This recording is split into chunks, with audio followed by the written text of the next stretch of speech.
Ραγδαίες είναι εξελίξεις που έχουμε τις τελευταίες ώρες στο μέτωπο του Ντόνετσκ, καθώς όπως ανακοίνωσε πριν από λίγη ώρα με ξεχωριστές αναρτήσεις του το Ρωσικό Υπουργείο Άμυνας, μεγάλες ρωσικές ενισχύσεις κατέφθασαν στα σύνορα του Ντόνετσκ με την περιφέρεια του Ντνίπροπετρόβσκ, με κάποιες από αυτές να ενισχύουν ακόμα περισσότερο τις δυνάμεις της 90ης Μεναρχίας Αρμάτων Μάχης, που όπως είχε πει την Κυριακή έχουν ήδη εισέλθει εντός του Ντνίπροπετρόβσκ και χτυπούν τις στρατιωτικές μονάδες των Ουκρανικών ενόπλων δυνάμεων που βρίσκονται εκεί.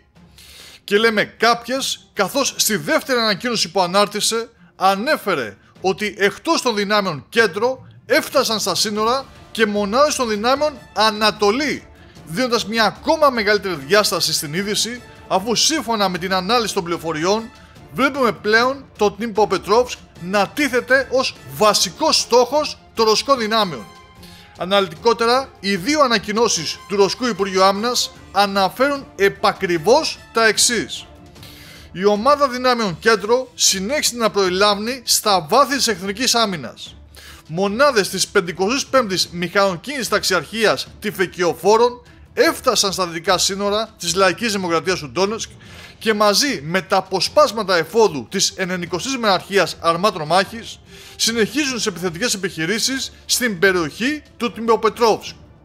Και η δεύτερη λέει: μονάδες ομάδας δυνάμεων Ανατολή, ως αποτέλεσμα ενεργών δράσεων σε ένα ευρύ μέτωπο, έφτασαν στα δυτικά σύνορα της Λαϊκής Δημοκρατίας του Ντόνετσκ και αναπτύσσουν επίθεση στην περιοχή του Ντνίπροπετρόβσκ.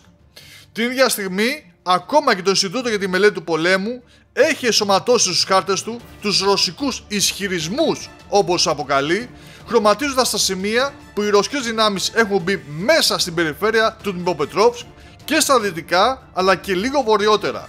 Ενώ ταυτόχρονα υπάρχουν πολλές πληροφορίες από Ρώσους bloggers ότι και στον οικισμό Αλεξίβκα υψώθηκαν ρωσικές σημαίες, που αν όντως ισχύει σημαίνει ότι και οι ρωσικές μονάδες που μάχονταν εκεί θα προωθηθούν προς τα βόρεια, προς τα σύνορα του Ντνίπροπετρόβσκ, συνεπικουρώντας και αυτά στη ρωσική επίθεση που έχει ξεκινήσει.